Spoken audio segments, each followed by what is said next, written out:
नमस्कार दोस्तों, मैं रत्ने सर आप सभी का स्टडी 91 में स्वागत करता हूं। और कैसे हैं आप सभी? उम्मीद करता हूं आप सभी स्वस्थ होंगे, जहां भी होंगे मस्त होंगे। दोस्तों आज बहुत ही इंपॉर्टेंट टॉपिक लेके आया हूं। जैसा कि आप जानते हैं, कल हमने दोस्तों लेव वाइगोस्की के बारे में पढ़ा। दोस्तों आज हम दोस्तों लेव वाइगोस्की से संबंधित जो प्रश्न हमारे एग्जाम में आते हैं उन पे डिस्कशन होगा। दोस्तों बहुत ही इंपॉर्टेंट श्रृंखला है, तो एक बार दोस्तों ज़्यादा शेयर कर दीजिएगा और लाइक कर दीजिएगा। आइए स्टार्ट करते हैं आज की श्रृंखला। बहुत ही इंपॉर्टेंट श्रृंखला है दोस्तों। आइए दोस्तों स्टार्ट करते हैं। दोस्तों ये आपके स्टडी 91 में यूपी टेट और दोस्तों हिंदी इंडिविजुअल का नया बैच स्टार्ट हो चुका है। चलिए दोस्तों, पहला क्वेश्चन है, बहुत ही इंपॉर्टेंट क्वेश्चन है, सीटेट में हमारे आया हुआ क्वेश्चन है। दोस्तों पूछा गया क्वेश्चन है कि वाइगोस्की के अनुसार समीपस्थ विकास का क्षेत्र है। दोस्तों वाइगोस्की के अनुसार समीपस्थ विकास का क्षेत्र क्या है? अध्यापक के द्वारा दिए गए सहयोग की सीमा निर्धारित करना, बच्चे के द्वारा स्वतंत्र रूप से किए जा सकने वाले तथा सहायता के साथ करने वाले कार्य के बीच का अंतर, बच्चे को अपना सामर्थ्य प्राप्त करने के लिए उपलब्ध कराए गए सहयोग की मात्रा एवं प्रकृति, बच्चे अपने आप क्या कर सकते हैं जिसका आकलन नहीं किया जा सकता। क्या होगा दोस्तों इसका आंसर? बहुत इंपॉर्टेंट क्वेश्चन है दोस्तों, स्क्रीनशॉट ले लीजिएगा। दोस्तों बहुत बढ़िया। समीपस्थ विकास का क्षेत्र दोस्तों, जोन प्रॉक्सिमल डेवलपमेंट क्या होता है दोस्तों? JPD, zone proximal development. दोस्तों जेपीडी आपने पढ़ा होगा दोस्तों, मैंने आपको पढ़ाया था। जोन प्रॉक्सिमल डेवलपमेंट समीपस्थ विकास का क्षेत्र दोस्तों, जो कि क्या होता है? जो कि बच्चे के द्वारा स्वतंत्र रूप से किए जा सकने वाले तथा सहायता के साथ करने वाले कार्य के बीच के अंतर को क्या कहते हैं? समीपस्थ विकास का क्षेत्र कहा जा सकता है। दोस्तों जैसे मैंने आपको बताया था ना, कोई बच्चा है साइकिल चला रहा है, साइकिल चलाने की रेस हुई थी दोस्तों। क्या हुई थी? साइकिल चलाने की रेस थी दोस्तों। उसको 100 किलोमीटर साइकिल चलाना था। पहले उसने दोस्तों स्वतंत्र रूप से उसे छोड़ दिया गया। 50 किलोमीटर तक उसने खूब अच्छी साइकिल चलाई, 50 किलोमीटर तक काफी अच्छी साइकिल चलाई, खूब अच्छी दोस्तों। पर 50 किलोमीटर के बाद वो क्या हुआ? थक गया दोस्तों। फिर हमने उसकी क्या किया दोस्तों? उसको मोटिवेट किया। मैंने, उसकी माँ ने उसको मोटिवेट किया, नहीं बेटा इस बार जीतना है हमें, ये रेस बहुत इंपॉर्टेंट है बेटा, चलो फिर से साइकिल चलाओ दोस्तों बेटा। तो वो फिर से साइकिल चलाना स्टार्ट कर देता है और वो अपने 100 किलोमीटर की रेस को पूरा करता है। तो वही चीज है, स्वतंत्र रूप से किया जा सकने वाले तथा सहायता के साथ करने वाले कार्य के बीच के जो अंतर है, जो माँ दोस्तों बीच में अंतर, जो माँ ने का जो सपोर्ट मिला, वही दोस्तों अंतर क्या कहलाता है? समीपस्थ विकास का क्षेत्र, यानी कि जेपीडी, जोन प्रॉक्सिमल डेवलपमेंट कहलाता है दोस्तों। ठीक है, तो B is the right answer. ठीक है दोस्तों, नेक्स्ट चलते हैं। बच्चों को संकेत देना तथा आवश्यक पड़ने पर सहयोग प्रदान करना निम्नलिखित में से किसका उदाहरण है? प्रॉब्लम, अनुबंधन, मॉडलिंग या पाठ या ढांचा? जल्दी से बताएं। बहुत ही अच्छा क्वेश्चन है, सी टेट में पूछा गया क्वेश्चन है दोस्तों। टेट और सुपर टेट में भी आ सकता है। जल्दी से बताएं सारे बच्चे, क्या होगा दोस्तों? बहुत बढ़िया। बच्चों को संकेत देना तथा आवश्यकता पड़ने पर सहयोग प्रदान करना निम्नलिखित में से किसका उदाहरण? दोस्तों आपको मालूम होगा MKO। MKO मैंने बताया था, याद आ गया होगा। More knowledge other, more knowledge other, हमें मोर नॉलेज अदर, हमारे यानी हमसे ज्यादा ज्ञान, हमसे ज्यादा ज्ञान किसको होता है? हमारे अध्यापक को होता है। और किसे होता है? हमारे पिता को होता है, हमारे पिता को होता है, हमारे यानी कि हमारे बड़े भाई को होता है, बड़े भाई, बड़ी सिस्टर, बड़े भाई, बड़ी सिस्टर, बहन। तो दोस्तों हमसे ज्यादा ज्ञान इन लोग को होता है, ज्यादा अनुभव होता है, जीवन का ज्यादा अनुभव, हर चीज का ज्ञान हमसे ज्यादा होता है। तो दोस्तों यानी कि जो इनके द्वारा बताए गए दोस्तों, यानी कि इनके द्वारा दी गई सहायता से हम जो चीजें सीखते हैं, जैसे साइकिल चलाना एक बालक सीखता है दोस्तों, साइकिल चलाना सीखता है तो पीछे से जो सहारा नहीं प्रदान करता है, हाँ भाई चलो साइकिल चलाओ, पीछे से सहारा दिया गया, तो वही दोस्तों एक टेम्परेरी सहारा जो दिया जाता है वही क्या कहलाता है? पाठ या ढांचा कहलाता है। वही पूछा है, संकेत देना तथा आवश्यकता पड़ने पे सहयोग प्रदान करना निम्नलिखित में से किसका उदाहरण है? तो वही उदाहरण दोस्तों क्या कहलाता है? पाठ या ढांचा कहलाता है। तो D is the right answer दोस्तों। ठीक है, नेक्स्ट चलते हैं। मौखिक संवाद जो बच्चे अपने आप से करते हैं उन्हें लेव वाइगोस्की क्या कहते हैं? मौखिक संवाद जो बच्चे अपने आप से करते हैं उन्हें लेव वाइगोस्की क्या कहते हैं? भ्रात वार्ता, समस्यात्मक वार्ता, अहम केंद्रीय वार्ता या व्यक्तिगत वार्ता? क्या होगा दोस्तों? जल्दी से बताएं। जो अपने आप से करते हैं, बालक जो कि क्या करते हैं? अपने आप से करते हैं, उन्हें लेव वाइगोस्की क्या कहते हैं? जल्दी से बताएं। बहुत अच्छा क्वेश्चन है दोस्तों। दोस्तों मैंने आपको बताया था ना, निजी भाषा क्या होते हैं? निजी भाषा, जिसको कि क्या बताया था मैंने? निजी भाषा आपको बताया था। जो कि पर्सनल लैंग्वेज दोस्तों, यानी कि अपने आप से ही बात करना, अपने लक्ष्य को दिशा निर्देश देना, लक्ष्य को क्या करना, निर्देशित करना, लक्ष्य को निर्देश देना, अपने लक्ष्य को क्या करना दोस्तों, निर्देश देना कि हाँ मुझे ये कार्य करना है, मुझे इस बार सीटेट निकालना है, मुझे इस बार क्या कहते हैं 130 प्लस लाना है। तो ये क्या कर रहे हैं, अपने आप को आप लक्ष्य निर्देश, आप कोई भी कार्य कर रहे हैं, जैसे आप साइकिल चला रहे हैं या आप दोस्तों प्रेस ही कर रहे हैं, प्रेस कर नहीं यार इस बार सीटेट निकालना है, 130 नंबर लाना है मुझे दोस्तों, पहले हिंदी पढ़नी पड़ेगी, सीडीपी पढ़नी पड़ेगी। तो ये क्या है, आप अपने मन में बात कर रहे हैं, मन में ही बोल रहे हैं दोस्तों, यानी कि क्या है ये स्वयं, यानी लक्ष्य निर्देशित बात, यानी स्वयं बात अपने आप से कर रहे हैं, अपने लक्ष्य को स्वयं दोस्तों निर्देश दे रहे हैं कि नहीं मुझे इस बार ये लक्ष्य पाना है। तो वो क्या कहलाती है, वो व्यक्तिगत वार्ता कहलाती है। क्या कहलाती है, वो व्यक्तिगत वार्ता, यानी पर्सनल स्पीच कह सकते हैं आप, या निजी भाषा कह सकते हैं, या व्यक्तिगत वार्ता कह सकते हैं। तो D is the right answer दोस्तों, ठीक है। नेक्स्ट है, जिग्सा पहेली को करते समय 5 वर्ष की नजमा स्वयं से कहती है नीला टुकड़ा कहाँ है, नहीं यह वाला नहीं, गाढ़े रंग वाला जिससे जूता पूरा बन जाएगा। इस प्रकार की वार्ता को वाइगोस्की किस प्रकार संबोधित करते हैं दोस्तों। ऐसे ही आपके एग्जाम में क्वेश्चन पूछा जाता है, ऐसे ही दोस्तों सीटेट में इसी प्रकार से ये क्वेश्चन पूछा गया क्वेश्चन है दोस्तों, बहुत इंपॉर्टेंट है। यूपी टेट में भी आ सकता है आपका, और सुपर टेट में भी आ सकता है। तो इसको दोस्तों स्क्रीनशॉट ले लीजिएगा। क्या होगा, व्यक्तिगत वार्ता होगा, जोर से बोलना होगा, पाठ या ढांचा या आत्म केंद्रित वार्ता होगी दोस्तों, क्या होगा जल्दी से बताएं। बिल्कुल दोस्तों, अभी मैंने बताया आपको क्या होगा, ये व्यक्तिगत वार्ता कहलाया जाएगा। क्या कहलाया जाएगा, व्यक्तिगत वार्ता कहलाएगा। ए इज द राइट आंसर, न कि जोर से बोलना, पाठ ढांचा मैंने आपको बताया, ना आत्म केंद्रित, ये व्यक्तिगत वार्ता कहलाएगा दोस्तों, ठीक है। नेक्स्ट चलते हैं, सीखने के सिद्धांत के संदर्भ में इसके फोल्डिंग की ओर संकेत करता है। सीखने में वयस्क द्वारा अस्थायी सहयोग, विद्यार्थियों द्वारा की गई गलतियों के कारणों का पता लगाना, अनुरूपी शिक्षण या पूर्व अधिगम की पुनरावृत्ति। दोस्तों क्या पूछ रहा है आपका, इसके फोल्डिंग, इसके फोल्डिंग आपसे पूछ रहा है कि इसके फोल्डिंग क्या होता है। इसके फोल्डिंग दोस्तों, यानी कि आपका इसके फोल्डिंग क्या होता है, आपका दोस्तों किसी में क्या करना, सहारा प्रदान करना। क्या करना, सहारा प्रदान करना, यानी वयस्कों द्वारा, किसी भी द्वारा जिससे आपसे दोस्तों ज्यादा ज्ञान है, किसी भी व्यक्ति से दोस्तों क्या है, आपको ज्यादा ज्ञान है दोस्तों, वो आपको क्या कर रहा है, सहारा प्रदान कर रहा है। तो वो सीखने में वयस्कों द्वारा अस्थायी सहयोग, सीखने में वयस्कों द्वारा अस्थायी सहयोग क्या कहलाता है दोस्तों, आपका इसके फोल्डिंग, यानी पाठ या ढांचा या इसके फोल्डिंग कहलाता है, की ओर संकेत करता है। तो ये होगा दोस्तों, A is the right answer. Next चलते हैं, के अनुसार बच्चों के चिंतन के बारे में सामाजिक प्रक्रिया तथा सांस्कृतिक संदर्भ प्रभाव को समझना आवश्यक है। क्या होगा दोस्तों, सामाजिक प्रक्रिया तथा सांस्कृतिक संदर्भ के प्रभाव को समझना आवश्यक है। जीन पियाजे, लेव वाइगोस्की, अल्बर्ट बंडूरा या लॉरेंस कोहलबर्ग के अनुसार बच्चों के चिंतन के बारे में सामाजिक प्रक्रियाओं तथा संस्कृति के संदर्भ के प्रभाव को समझना आवश्यक है। ये किसने कहा था दोस्तों, किसकी ये बात है, बिल्कुल बताइए जल्दी। जीन पियाजे, लेव वाइगोस्की, अल्बर्ट बंडूरा। दोस्तों आपको मालूम है हमारे लेव वास्की ने भाषा विकास का सिद्धांत या सामाजिक भाषा का सिद्धांत आप कह सकते हैं, भाषा विकास का सिद्धांत दिया था हमारे दोस्तों लेव वाइगोस्की जी ने। लेव वाइगोस्की का मानना था सर्वप्रथम बालक के अंदर क्या आते है, बालक के अंदर भाषा बोलने की क्षमता आती है, यानी भाषा बोलने की क्षमता आती है, उसके बाद वह विचार आता है, उसके मन में फिर विचार आता है। पर दोस्तों इसका जस्ट अपोजिट विरोध किया आपके जीन पियाजे चाचा ने। इन्होंने कहा नहीं, बालक के अंदर पहले क्या आता है, पहले विचार आता है। क्या कहा कि पहले विचार आता है, फिर बालक बोलना शुरू करता है, फिर उसके अंदर भाषा यानी कि भाषा आती है। तो जीन पियाजे जस्ट इनका अपोजिट दोस्तों हमेशा विरोध करते रहते थे। तो ये अनुसार बच्चों में चिंतन के बारे में सामाजिक प्रक्रियाओं का सांस्कृतिक संदर्भ का प्रभाव समझना आवश्यक है, ये आपके लेव वाइगोस्की जी ने ही बताया था दोस्तों। B is the right answer, ठीक है। नेक्स्ट है, निम्नलिखित में से किस मनोविज्ञान ने बच्चों को ज्ञान के सक्रिय जिज्ञासु के रूप में देखते हुए उनके चिंतन पर सामाजिक एवं सांस्कृतिक विषय वस्तुओं के प्रभाव को महत्व दिया। जॉन बी वाटसन, लेव वाइगोस्की, जीन पियाजे या लॉरेंस कोहलबर्ग। बहुत अच्छा क्वेश्चन है दोस्तों आपको बताया था सांस्कृतिक विषय वस्तु या सांस्कृतिक, यानी कि इन्होंने बताया कि जो भाषा है, भाषा को सीखने में सांस्कृतिक विषय या सांस्कृतिक उपकरणों का बहुत ही ज्यादा महत्वपूर्ण योगदान होता है। और इन्होंने सांस्कृतिक उपकरण में क्या बताया, मानचित्र बताया। क्या बताया दोस्तों, मानचित्र बताया।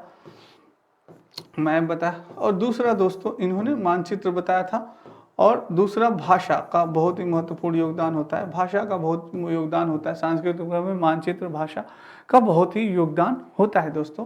सांस्कृतिक उपकरण में जब हम दोस्तों यानी इन्होंने कहा कि जो बालक सीखता है, भाषा हुआ या कुछ व्यवहार हुआ, वो समाज और दोस्तों सांस्कृतिक उपकरण की अंतः क्रिया से सीखता है। किससे सीखता है? अंतः क्रिया से सीखता है, इंटरेक्शन से सीखता है। जब बालक समाज और सांस्कृतिक उपकरणों में अंतः क्रिया करता है, तब चीज़ों के बारे में वो जानता है कि क्या गलत है, क्या सही है।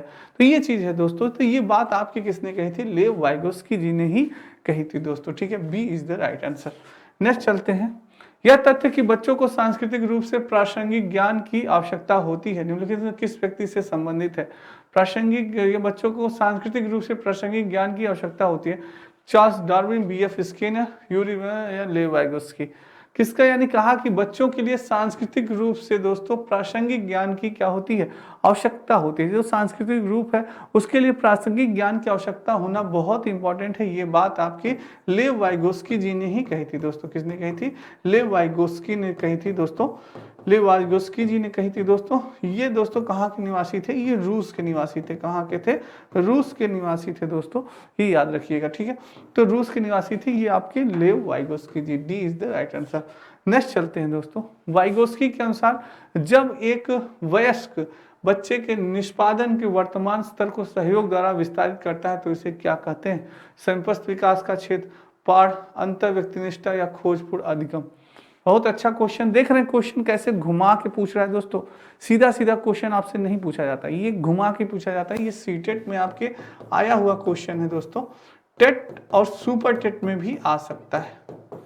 बहुत अच्छा क्वेश्चन है, जल्दी से आंसर देने का प्रयास करें, क्या कहलाएगा दोस्तों। क्वेश्चन है कि वाइगोस्की के अनुसार जब एक वयस्क बच्चे को निष्पादन के वर्तमान स्तर को सहयोग द्वारा विस्तारित करता है, यानी कि निष्पादन के वर्तमान यानी कि सहयोग द्वारा विस्तारित करता है, तो इसे क्या कहलाएगा? संपस्त विकास का क्षेत्र होगा, पाठ होगा, ढांचा होगा, अंतर या खोजपूर्ण अधिगम होगा? बहुत अच्छा क्वेश्चन है, सभी बच्चे देने का प्रयास करें, गलत नहीं होना चाहिए दोस्तों।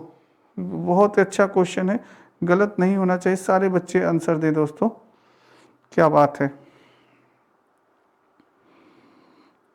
बहुत बढ़िया, बिल्कुल दोस्तों। ये दोस्तों जेपीडी नहीं है, यानी विकास संपस्त विकास का क्षेत्र नहीं है, अंतर व्यक्तिनिष्ठ नहीं होगा। इसमें दोस्तों क्या कर रहा है? बालक जो हमसे ज्यादा नॉलेज है दोस्तों, जिसको हमसे ज्यादा क्या है ज्ञान प्राप्त है, वो हमें क्या कर रहे हैं? सहायता प्रदान कर रहे हैं, सहयोग प्रदान कर रहे हैं। क्या कर रहे हैं? सहयोग प्रदान कर रहे हैं। तो वो क्या कहलाता है? वो पाड़ या ढांचा कहलाता है। B is the right answer. क्या कहलाएगा? पाड़ या ढांचा कहलाएगा दोस्तों। B is the right answer. Next चलते हैं। किस मनोवैज्ञानिक के अनुसार बच्चों के संज्ञानात्मक विकास में सांस्कृतिक उपकरण एक महत्वपूर्ण भूमिका निभाते हैं? दोस्तों मैंने आपको बताया ना, सांस्कृतिक उपकरण इन्होंने क्या माना?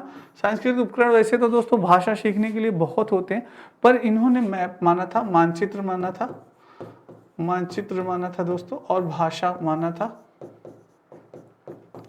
ये दोस्तों आपके इन्होंने उपकरण माने थे दो।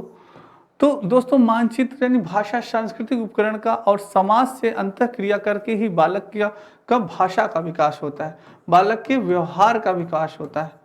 तो ये चीजें दोस्तों आपके बताए थे किसने? लेव वाइगोस्की जी ने कहा था। किसने कहा था? लेव वाइगोस्की ने कहा था कि सांस्कृतिक उपकरण और एक महत्वपूर्ण भूमिका निभाते हैं बच्चों के संज्ञानात्मक विकास में भी। जो कॉग्निटिव डेवलपमेंट होता है दोस्तों, संज्ञानात्मक विकास जिससे कि बालक स्वयं सीखते हैं, वही चीज है संज्ञानात्मक विकास। तो उसमें भी दोस्तों आपके सांस्कृतिक उपकरण का बहुत ही महत्वपूर्ण योगदान होता है। ये चीज थी दोस्तों आपके लेव वाइगोस्की ने ये बात कही दोस्तों। ठीक है, नेक्स्ट चलते हैं दोस्तों। ये आपके स्टडी 91 में कुछ पुस्तकें हैं, आप देख सकते हैं।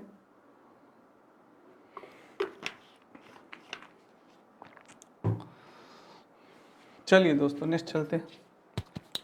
अमूर्त वैज्ञानिक चिंतन के लिए क्षमता का विकास निम्नलिखित अवस्थाओं में से किसकी एक विशेषता है? अमूर्त वैज्ञानिक चिंतन के लिए क्षमता का विकास निम्नलिखित अवस्थाओं में से किसकी एक विशेषता है? मूर्त संक्रियात्मक अवस्था, औपचारिक संक्रियात्मक अवस्था, संवेदी गतिक अवस्था या पूर्ण संक्रियात्मक अवस्था? तो दोस्तों वो कौन सी अवस्था है जिसमें, यानी कि अमूर्त चिंतन। अमूर्त चिंतन दोस्तों दो प्रकार के चिंतन होते हैं, एक होता है मूर्त चिंतन। मूर्त चिंतन इन द सेंस जो चीजें दिखाई दे, जो चीजें दिखाई दें दोस्तों, जो चीजें क्या हो, दिखाई दें, उसे क्या कहते हैं, मूर्त चिंतन कहते हैं। जो चीज़ें हमें दिखाई दे उनके बारे में हम चिंतन करें। जैसे ये बोतल हमें दिखाई दे रही, अरे यार ये बोतल है, किसके यूज में आती है, पानी भरने के यूज में आती है, ये चीज़ें हमें, ये चीज़ें बात समझ में आ रही, दिखा दे रही। और बात करते हैं, दूसरा होता है दोस्तों अमूर्त चिंतन। दूसरा क्या होता है, दूसरा होता है अमूर्त चिंतन, यानी कि जो चीज़ें हमें न दिखाई दें, जो चीज़ें हमें न दिखाई दें। जैसे दोस्तों ईश्वर को आपने कभी देखा है? कभी नहीं, किसी ने नहीं देखा दोस्तों। भगवान श्री राम को किसी ने देखा, हनुमान जी को किसी ने देखा? नहीं दोस्तों, सब अपने ही। आपने देखा होगा दोस्तों कि कभी आपने देखा, नोटिस किया, कैलेंडर दोस्तों, जो आपने चित्र देखे होंगे भगवान श्री राम के या हनुमान जी के, जो राइटर होते हैं, जो दोस्तों पेंटर होते हैं, कलाकार होते हैं, वो उनकी दोस्तों सोच के अकॉर्डिंग, अपनी सोच के अकॉर्डिंग उन्होंने अपने राम भगवान के अलग अलग चित्र, किसी में राम भगवान ने सांवला बना दिया, किसी ने गोरा बना दिया, किसी ने हनुमान जी को दोस्तों बहुत ही बॉडी बिल्डर बना दिया, किसी ने वृद्ध बना दिया, किसी ने बंदर की आकृति दे दी। तो सबकी दोस्तों सोच क्या थी, अलग अलग सबकी, यानी किसी ने दोस्तों देखा नहीं है। सबके चिंतन, यानी अपने चिंतन, अमूर्त चिंतन के आधार पे उन्होंने अपनी थॉट के अनुसार दोस्तों, अपनी मानसिक सोच के अनुसार पे उन्होंने ऐसे चित्र बनाए, राम भगवान के अलग अलग, हनुमान जी के अलग अलग। तो वो चीज़ है दोस्तों, ठीक, किसी ने रियल में नहीं देखा इन लोगों को, तो वो चीज़ है। तो ये औपचारिक संक्रियात्मक अवस्था आती है दोस्तों। क्या है औपचारिक संक्रियात्मक अवस्था? ये आपके जीन पियाजे ने दोस्तों बालक की 4 अवस्था बताई थी ना, मूर्त संक्रियात्मक, संवेदी गतिक अवस्था, मूर्त संक्रियात्मक अवस्था, औपचारिक संक्रियात्मक अवस्था और पूर्व संक्रियात्मक अवस्था। ये 4 अवस्था आपके जीन पियाजे चाचा ने बताई थी दोस्तों। तो अमूर्त वैज्ञानिक चिंतन के लिए क्षमता का विकास निम्नलिखित में, तो ये औपचारिक संक्रियात्मक अवस्था में होता है, बालक जब होता है। ये 4 अवस्था थी आपके जीन पियाजे चाचा ने बताई थी। नेक्स्ट है, छिपी हुई वस्तु ढूंढ निकालना इस बात का संकेत है कि शिशु निम्नलिखित में से किस संज्ञानात्मक कार्य में दक्षता प्राप्त करने लगा है। देखो कोई भी चीज़ है दोस्तों, आपके हमारे घर में बच्चे होते हैं, छोटे बच्चे, हम क्या करते थे, छुपा देते थे दोस्तों। जैसे टीवी का रिमोट हुआ, मोबाइल्स हुआ, कोई कीज हुई, हम लोग छुपा देते हैं। पर वो बच्चे दोस्तों अपने सेंसेस के माध्यम से, कहते हैं ना 6th सेंस बच्चों का बहुत ही तेज होता है, उस सेंसेस के माध्यम से वो चीज़ें ढूंढ लेते हैं, कहाँ रखे होंगे, यहाँ रखे होंगे, यहाँ उठा उठा के देख के ढूंढ लेते हैं। तो वो क्या कहलाता है, वही चीज़ पूछी गई है। मैंने आपको बहुत ही अच्छे से ये समझाया था दोस्तों, अगर आपने क्लास ली होगी। संप्रयोग व्यवहार, वस्तु स्थायित्व, समस्या समाधान या प्रयोग करना, क्या होगा दोस्तों? तो छिपी हुई वस्तु को दोस्तों, छिपी हुई वस्तु को ढूंढना, छिपी हुई वस्तु को ढूंढना, वस्तु को ढूंढना दोस्तों बालक के अनुसार क्या कहलाता है, वस्तु स्थायित्व कहलाता है दोस्तों। B is the right answer. क्या कहलाता है, वस्तु स्थायित्व कहलाता है। ये आपके जीन पियाजे चाचा ने बताया था दोस्तों, वस्तु स्थायित्व कहलाता है, B is the right answer. Next है, बच्चों में सामाजिक भावना का विकास करने के लिए निम्न में से कौन सा प्रयास सर्वोत्तम? क्या करना है आपके अंदर, बालक के अंदर आपको सामाजिक भावना का विकास करना है। किसका विकास करना है, सामाजिक भावना का विकास करना है। तो विद्यालय में विभिन्न त्योहारों का आयोजन करना, अभिभावकों को विद्यालय में आमंत्रित करके बैठकों का आयोजन करना, बच्चों को स्वस्थ स्पर्धा के लिए तैयार करना, विद्यालय में बाल मेला आयोजित करना। क्या होगा दोस्तों, बहुत ही अच्छा क्वेश्चन है, सारे बच्चे इसका आंसर दें। गलत नहीं होना चाहिए, मेरे किसी भी बच्चे का गलत नहीं होना चाहिए। क्या करेंगे आप दोस्तों, एक टीचर हैं, क्या है आप, एक शिक्षक हैं दोस्तों, आप एक शिक्षक हैं और आपका उद्देश्य है कि बालक की सामाजिक भावना को बहुत ही ज़्यादा विकसित किया जाए। तो आप क्या करेंगे, विद्यालय में विभिन्न त्योहारों का आयोजन करेंगे? नहीं भाई। अभिभावकों को विद्यालय में आमंत्रित कर बैठक का आयोजन करेंगे? बिल्कुल नहीं करेंगे। विद्यालय में बाल मेला आयोजित करना? नहीं दोस्तों। बच्चों के बीच में क्या कर देंगे, स्वस्थ स्पर्धा के लिए तैयार करना दोस्तों। जब बालक के बीच में क्या होता है, कंपटीशन होता है, कोई भी दोस्तों क्या होता है, कंपटीशन होता है, जो कोई भी स्पर्धा होती है, कोई भी जब स्पर्धा होती है दोस्तों, तो बालक क्या करते हैं, उस स्पर्धा में जब भाग लेते हैं दोस्तों, तो ये होता है जीत की एक उनके अंदर इच्छा होती है। जो इच्छा होती है ना, जीत की इच्छा होती है, यार नहीं मुझे इस बार जीतना है। किसी भी तरह दो, यानी कि मुझे जीतना है यार, इस गेम में मेरा नहीं तो बड़ी बदनामी होगी, बड़ी बेइज्जती होगी। तो वो चीज़ है दोस्तों, जो जीत की भावना आती है बालक के अंदर दोस्तों, तो ये स्पर्धा से ही आती है। तो वो दोस्तों उसके बारे में पढ़ते हैं, उसके बारे में जानते हैं कि कैसे रनिंग करना है, कैसे बैडमिंटन खेलना है, कैसे वॉलीबॉल खेलना है। तो वो कोई भी गेम हो दोस्तों, तो कोई भी प्रतियोगिता किसी भी चीज़ में, तो वो स्पर्धा, तो वो दोस्तों सामाजिक भावना उसका क्या होगी, विकसित होगी। तो ये चीज़, उसका नॉलेज विकसित होगा, ये सही है। नेक्स्ट है दोस्तों, बच्चों के सामाजिक विकास को प्रभावित करने वाले कारक हैं आर्थिक तत्व, सामाजिक परिवेशजन्य तत्व, शारीरिक तत्व या वंशानुगत तत्व। तो दोस्तों क्या होगा, आर्थिक तत्व, सामाजिक परिवेशजन्य तत्व, शारीरिक तत्व या वंशानुगत। दोस्तों किसको, सामाजिक विकास को प्रभावित करने की बात कर रहे हैं, किसको, सामाजिक विकास को दोस्तों प्रभावित करने वाले कारक।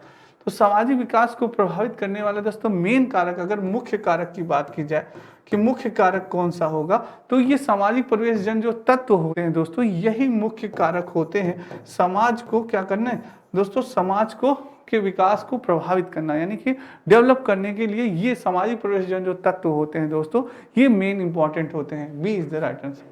ठीक है, नेक्स्ट चलते हैं दोस्तों। शिक्षण विधि का चयन करते समय निम्न में से किसको ध्यान में रखने की आवश्यकता नहीं है, व्यक्तिगत भेद, अभिभावक की पृष्ठभूमि, विद्यार्थियों का मानसिक स्तर या विषय का विशिष्ट प्रकृति।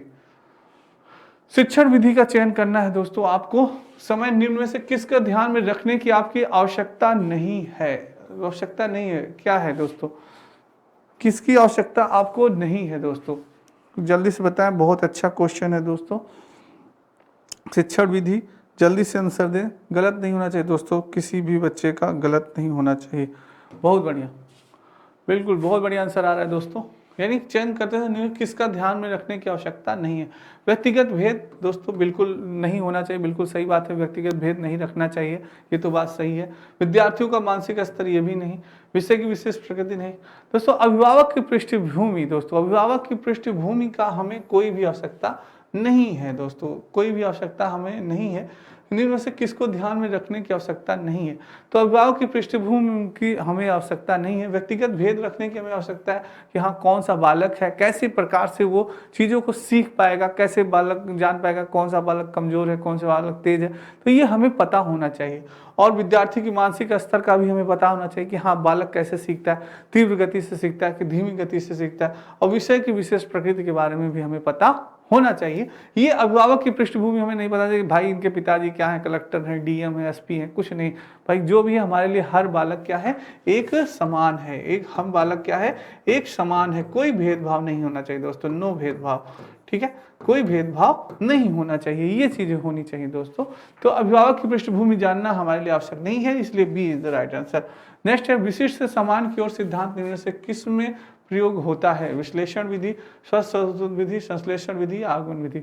दोस्तों विशिष्ट से समान की ओर, दोस्तों विशिष्ट से समान की ओर बात हो रहे दोस्तों, विशिष्ट से सामान्य की ओर दोस्तों, यानी पहले क्या दोस्तों, पहले उदाहरण बताया जाएगा, फिर दोस्तों उदाहरण, फिर उसके नियम बताए जाएंगे, पहले उदाहरण फिर नियम बताए जाते हैं दोस्तों।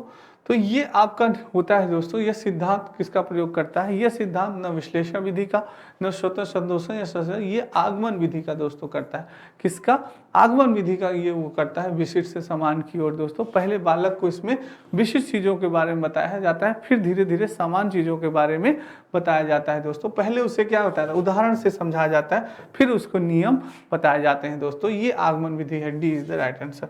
नेक्स्ट है दोस्तों, समान संयुक्त कोशिकाओं में गुणसूत्रों के जोड़े होते हैं, समान कोशिकाओं में गुणसूत्र के जोड़े कितने होते हैं, 22 है, 23 है, 24 या उपरोक्त में से कोई नहीं।